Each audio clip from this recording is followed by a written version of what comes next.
The call came at 5:47 a.m., just before the sky over northern Montana began to turn gray. Ethan Cole was already awake. He had been awake most mornings since the accident, since the house stopped feeling like a home and sleep became something he only brushed against, never truly entered.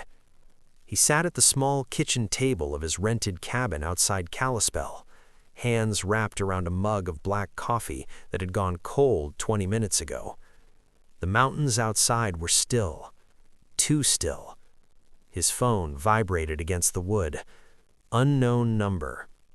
He stared at it longer than he should have. Most people didn't call him anymore. Finally, he answered. "Hello? Mr. Cole?" The warden's voice, professional, controlled, the kind trained to deliver bad news without cracking. "Yes. This is Dr. Lauren Whitaker from Seattle Children's Hospital. I'm calling regarding Lucas Cole." Ethan's fingers tightened around the mug. Lucas. A name he had not heard spoken aloud by anyone but himself in almost 4 years. "My son?" he said. There was a pause. "Yes, your son. He was admitted 2 weeks ago with persistent fatigue, bruising, and fever. After extensive testing, he's been diagnosed with acute lymphoblastic leukemia." The words landed, but they didn't make sense yet, like hearing a foreign language you almost understand. Ethan stood abruptly, the chair scraping back. "Is he alive?" "Yes, but his condition is serious.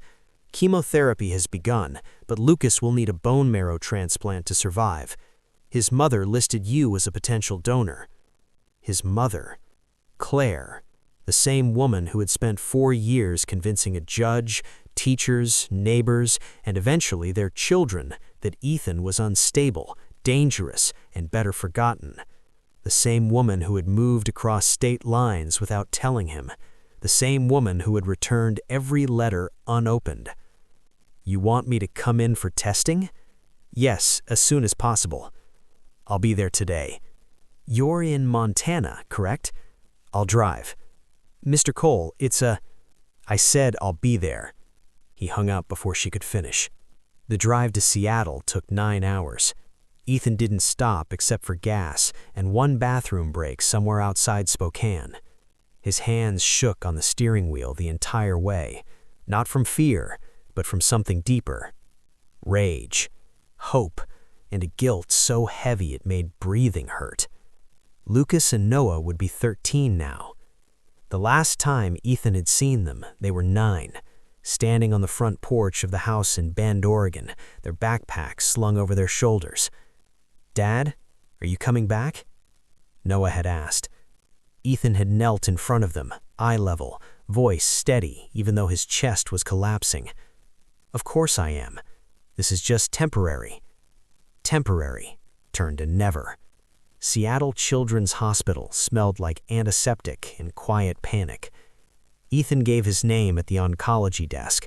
The nurse looked at her screen, then at him, then smiled tightly.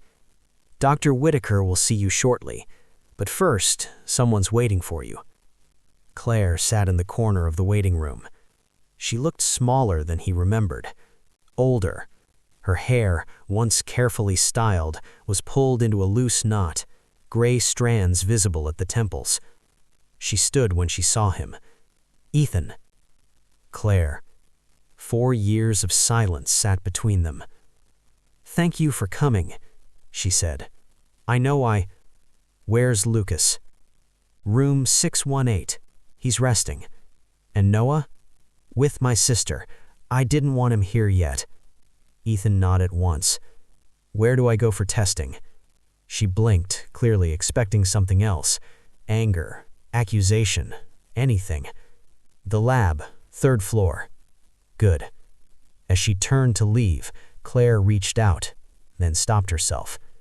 "He needs this," she said quietly.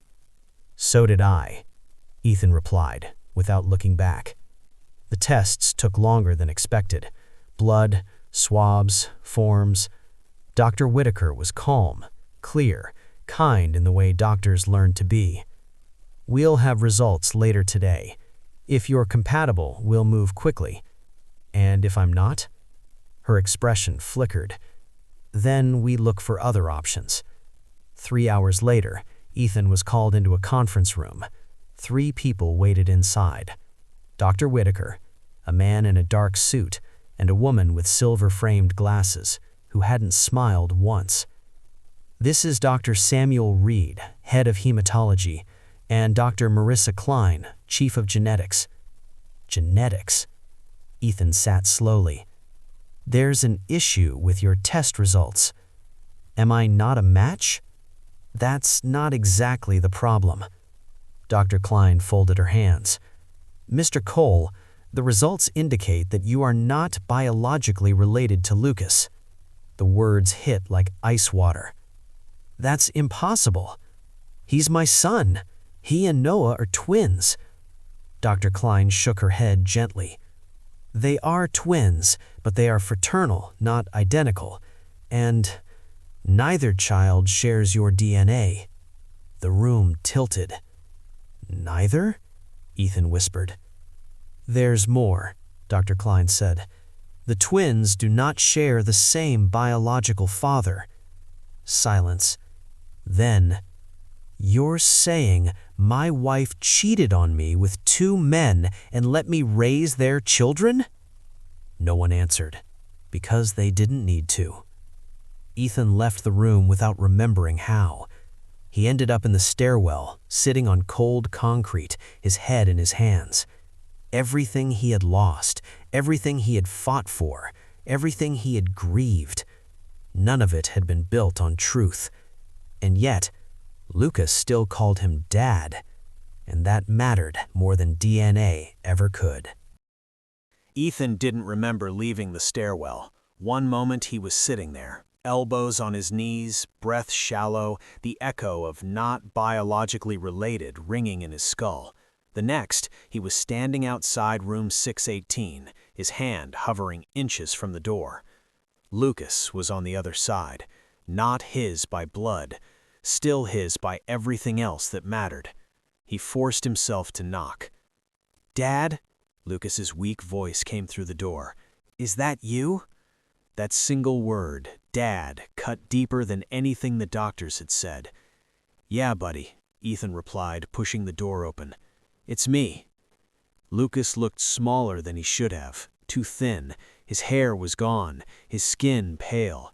But his eyes, those sharp, curious eyes, were the same ones that used to light up when Ethan brought home ice cream on Fridays. "You came," Lucas said, smiling faintly. "I told you I would."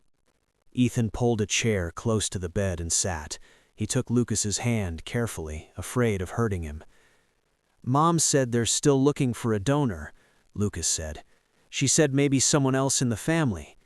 "Yeah," Ethan said softly. "They're working on it."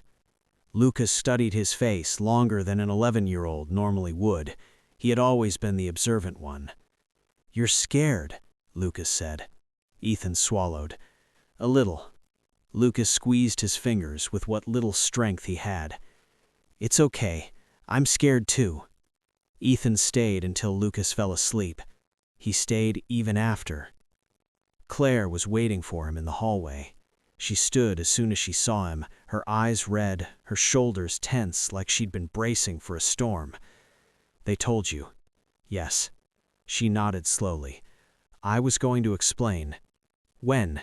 Ethan asked calmly, too calmly. "After he died?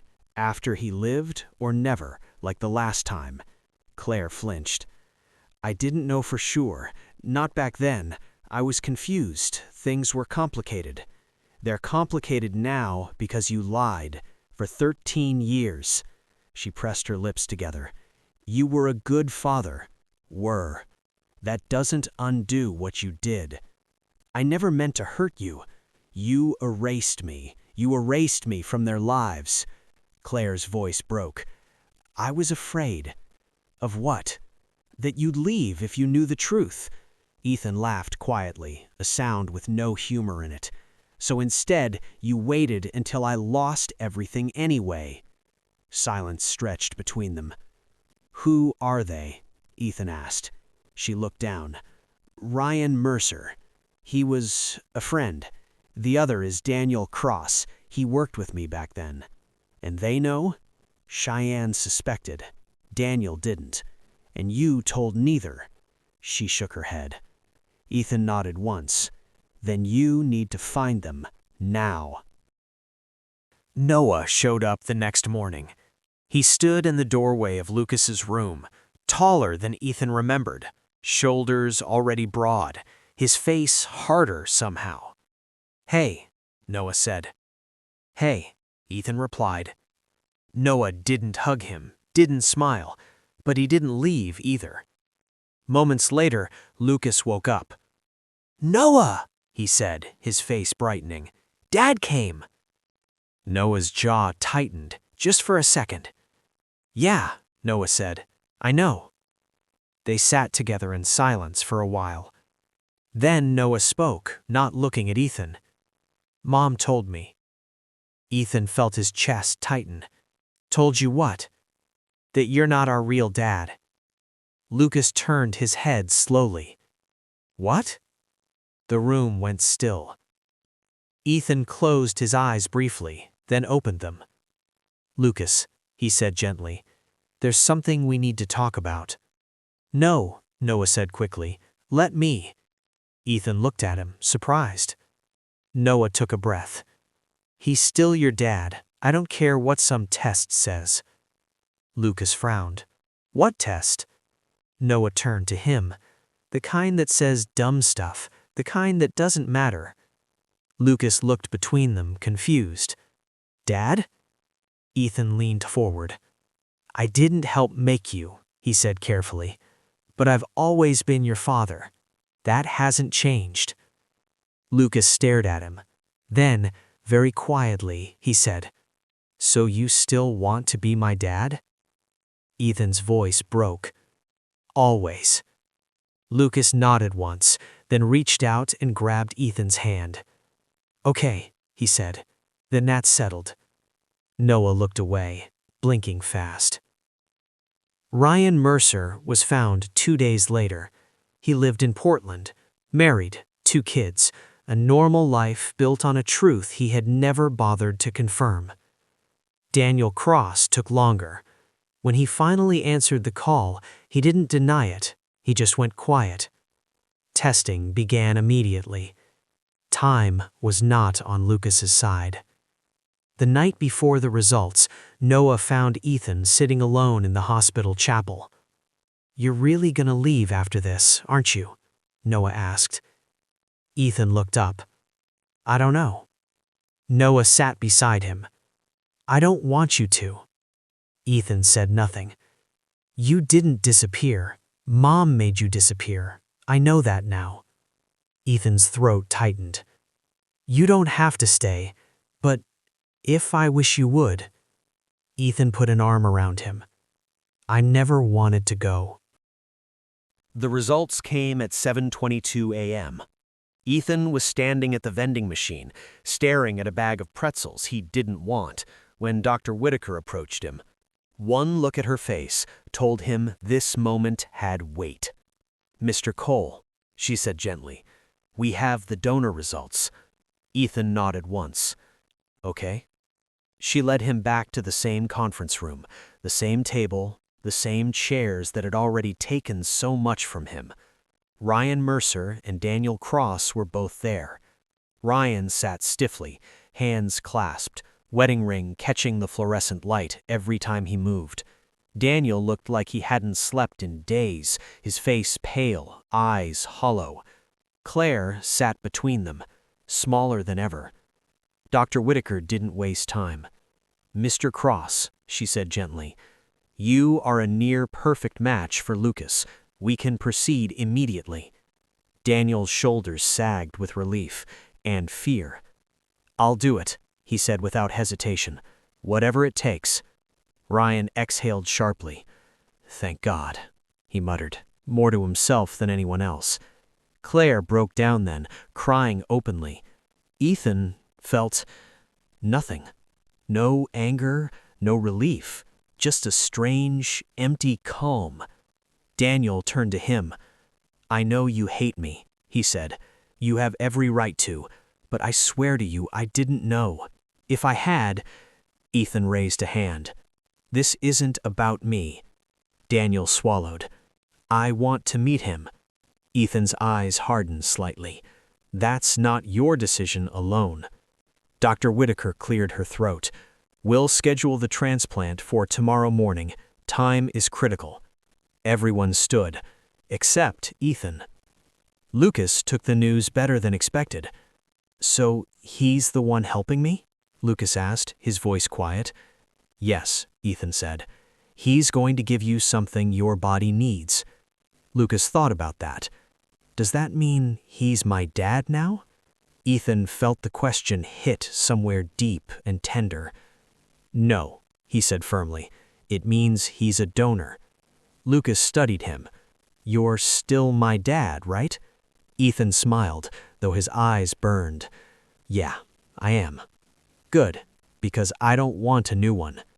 Noah didn't say much at first. Later that night, he found Ethan sitting by the hospital window, the city lights stretching endlessly beyond the glass. "So, that guy, Daniel?" "Yes." "He's the biological father of my brother." "Yes." "And the other guy, Ryan, might be mine." "Possibly." Noah nodded slowly. "Do I have to meet him?" Ethan looked at him. "No, you don't have to do anything you're not ready for." Noah leaned against the glass. "I don't feel anything about them. Is that bad?" "No, it just means your heart already knows who matters." Noah looked at him then. "You stayed." Ethan smiled faintly. "I told you, I never wanted to leave." The transplant took 6 hours. Ethan waited the entire time. When Dr. Whitaker finally came out, she was smiling. "The procedure went well," she said. "The next few weeks are critical, but this was the best possible outcome." Ethan let out a breath he didn't know he'd been holding. Lucas was asleep when Ethan saw him again. Machines hummed softly. Tubes ran where they needed to. Ethan took his hand. "I'm here," he whispered. "Just like always." Claire approached him later that evening. "You don't owe us anything," she said quietly. "Not after everything." Ethan looked at her. "I'm not here for you," he said. "I'm here for them." She nodded, tears falling again. "I know." After a pause, she added, "What happens now?" Ethan looked through the glass at Lucas and Noah standing together. "Now," he said, "now I stop letting lies decide my life." Weeks passed. Lucas began to recover. Noah started calling Ethan again, first cautiously, then naturally, like no time had passed at all. And Ethan realized something important. He hadn't lost his sons. He had only lost the illusion that biology was what made him their father. Recovery was slow. Not just for Lucas, but for everything around him. The doctors warned them early. The transplant was only the beginning. There would be weeks of isolation, constant monitoring, and the quiet fear that the body might still reject the gift it had been given. Ethan was there every day. Sometimes Noah came with him. Sometimes he didn't. Sometimes Noah talked like nothing had ever changed. Sometimes he went silent for hours, staring at his phone, processing a truth that had rearranged his entire sense of self. One afternoon, while Lucas slept, Noah finally asked the question Ethan had been waiting for. "Legally," Noah said, not looking up, "you're not our dad anymore, right?" Ethan felt the words settle heavily between them. "Legally," he said carefully, "I stopped being your legal father 4 years ago." "But before that," Noah pressed, "even before the divorce, when we were born." Ethan hesitated. Lying was no longer an option. "Legally, I was listed as your father, but biologically, no." Noah nodded slowly. "So on paper, you don't belong to us." Ethan met his eyes. "But in life, I do." Noah swallowed. "That's messed up." "It is," Ethan agreed. Claire's parents arrived the following week. They were polite, controlled. The kind of people who spoke softly while applying pressure from every possible angle. Her father shook Ethan's hand. "We appreciate what you've done by being here." "I didn't do anything. I showed up." Her mother smiled thinly. "Exactly." The message was clear. Showing up was optional. Later that evening, Claire found Ethan in the hospital courtyard. "My parents want to talk about custody," she said. Ethan laughed quietly. "Of course they do. They think stability's important, and they don't think, given everything, that you being involved is healthy." "Healthy for who?" "For the boys." "You mean for you, because it's inconvenient for your version of the story." Claire's eyes filled. "I'm trying to protect them." "You're trying to protect yourself, just like before." She wiped your face. "You don't have any legal standing." "I know. And if you fight this," she whispered, "my parents will bury you." Ethan nodded. "They already tried once." The hospital social worker requested a meeting. So did a family court liaison. So did a lawyer, one Ethan hadn't hired. "You don't have parental rights," the lawyer said bluntly. "Not biologically, not legally. Any contact you have right now exists only because the mother allows it." "And if she changes her mind?" Ethan asked. "Then you're gone." Ethan leaned back in the chair. "What about the kids' wishes?" The lawyer sighed. "Courts listen, but they don't always care." That night, Noah confronted Claire. Ethan wasn't there. He heard about it later, from Noah himself. "I told her I'm not a little kid. I told her I get a say." "And what did she say?" Ethan asked quietly. "She said adults make decisions." Noah's hands curled into fists. "That's what she always says when she's scared." Lucas recovered faster than expected. One afternoon, he asked Ethan to stay after Noah left. "Dad?" said Lucas. "Yeah? Are you going to disappear again?" Ethan felt something inside him crack. "No," he said firmly, "not unless you tell me to." Lucas nodded. "I won't." Ethan made a decision that night. He called a different lawyer, one who specialized in unconventional custody cases, one who believed that parenting wasn't just biology, it was history. "It'll be ugly," the lawyer warned him. "You'll lose friends, money, time. I already lost everything once. I'm not doing it again." When Claire was served the papers, she stared at Ethan like she didn't recognize him. "You said you'd leave after this," she said. "I said I'd leave lies behind, not my kids. They're not—" "Finish that sentence," Ethan said quietly. "I dare you. Finish it in front of them." She didn't. The boys moved into a small apartment near the hospital during Lucas's outpatient care. Ethan rented one across the street. He walked them to appointments, helped with homework, burned dinner more than once. It wasn't perfect, but it was real. And for the first time in years, Ethan wasn't waiting for permission to be a father. He was choosing it every single day. The courtroom was colder than Ethan expected, not in temperature, but in feeling. Wooden benches, pale walls, a judge who had seen too many families break apart to be moved easily by any single story.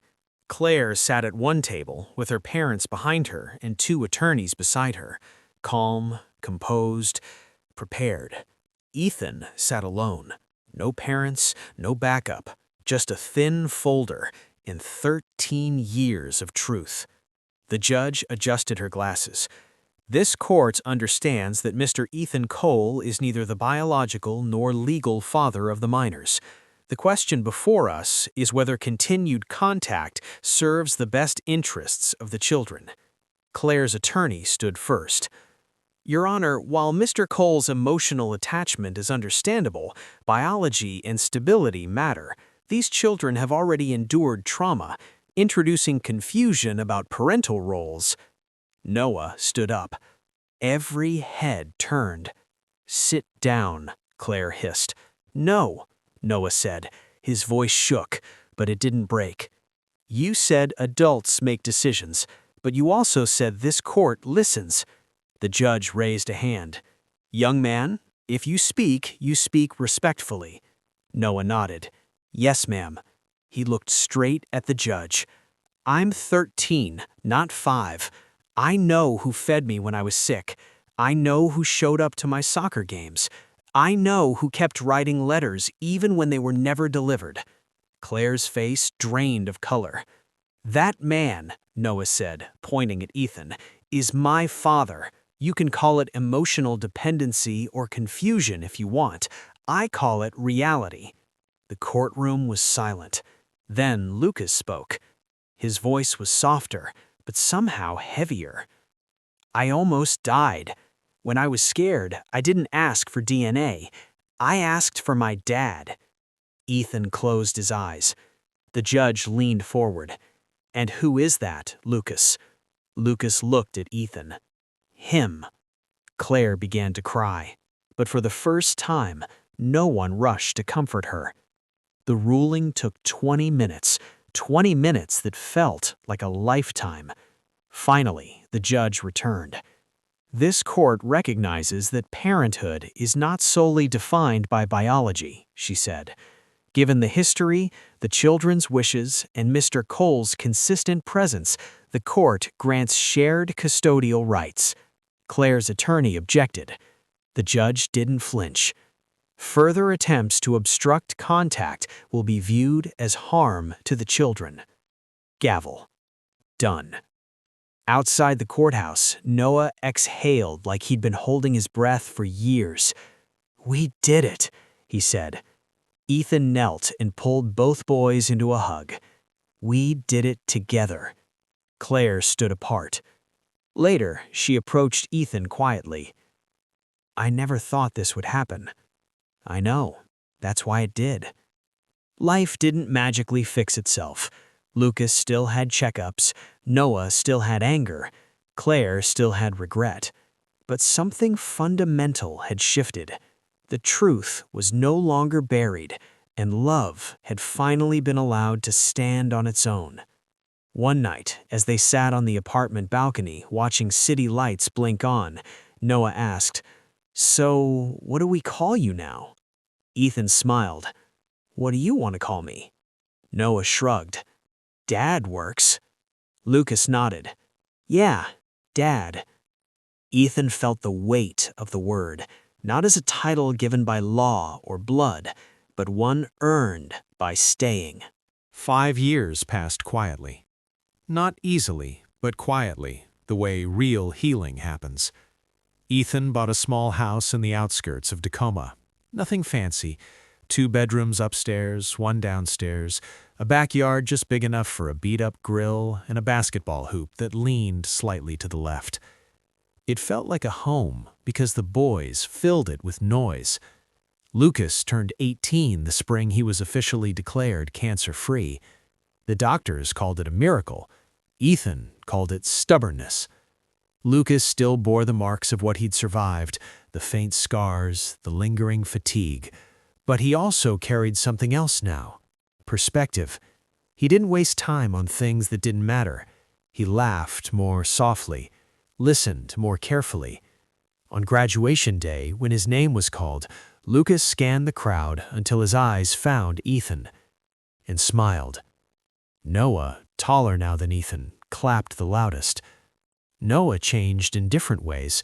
He grew into anger, then grew out of it.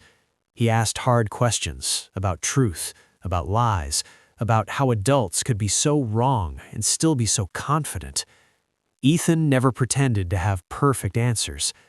I don't know became something Noah respected.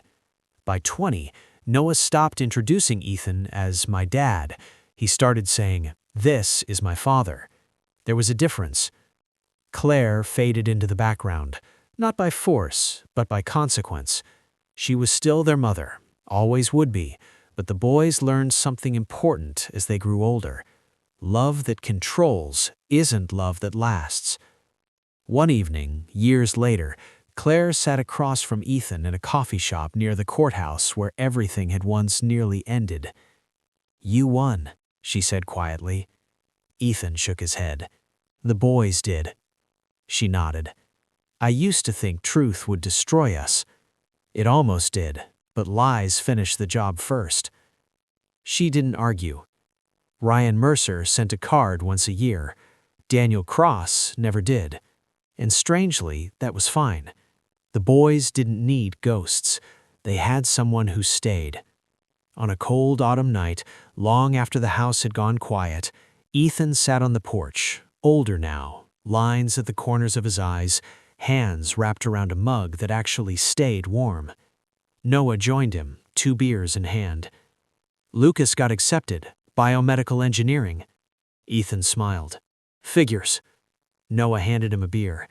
You know, none of this was supposed to happen. Ethan took a sip. Most good things aren't. Noah leaned back. If you hadn't answered that call. Ethan looked out into the dark. I would have missed the best years of my life. They sat in silence. Comfortable. Earned. Inside, framed on the wall, was a photograph taken years earlier. 2 boys, 1 man, all 3 smiling. No captions, no explanations, just proof. Ethan Cole was 69 when he stopped climbing ladders. Not because he couldn't, his body was still strong enough, but because Lucas finally convinced him that fixing the roof himself was no longer a personality trait. "Dad," Lucas said, standing in the driveway with his own son balanced on his hip, "you've earned the right to call professionals." Ethan looked up from the ladder, squinting at the sun. "I raised 2 boys who survived worse than gravity." Noah laughed from the porch. "And yet gravity's still undefeated." Ethan climbed down slowly, joints stiff, breath steady. He wiped his hands on his jeans and looked at the life in front of him. It was loud. It was imperfect. It was full. Lucas became a doctor. Not because cancer defined him, but because it taught him how fragile people are when they're afraid. He specialized in pediatric oncology. The first time he saved a child who reminded him of himself, he sat alone in his car and cried. That night, he called Ethan. "I get it now," Lucas said quietly, "why you never left." Ethan smiled into the phone. "Some doors don't close once you walk through them." Noah took a different path. He became a writer. Words were how he made sense of broken things. His first book wasn't about Ethan, or Claire, or the court. It was about choice. The dedication read, "For the man who stayed when he didn't have to." Ethan kept that page folded in his wallet. Claire aged faster than she expected. Regret has a way of doing that. But she tried, and sometimes trying late was still better than never trying at all. On her last birthday, she hugged Ethan longer than usual. "You were the better parent," she said softly. Ethan shook his head. "I was just the one who didn't run." On a quiet winter morning, Ethan sat in the same porch chair he'd owned for decades. Snow dusted the yard. The house was quiet. Not empty, just resting. Lucas's kids would arrive later. Noah was driving in from the city. There would be noise again soon. Ethan closed his eyes. He thought of the call, the hospital, the truth, the fear, and the choice he made every single day afterward. Not because of blood, not because of law, but because love, once chosen, becomes responsibility. And responsibility, honored long enough, becomes legacy.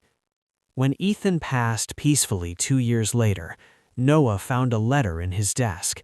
It was short. "I was never your father by accident. I chose you. Every day." They buried him beneath a tall pine tree overlooking the mountains. The headstone read, "Ethan Cole, Father." Nothing more, nothing less.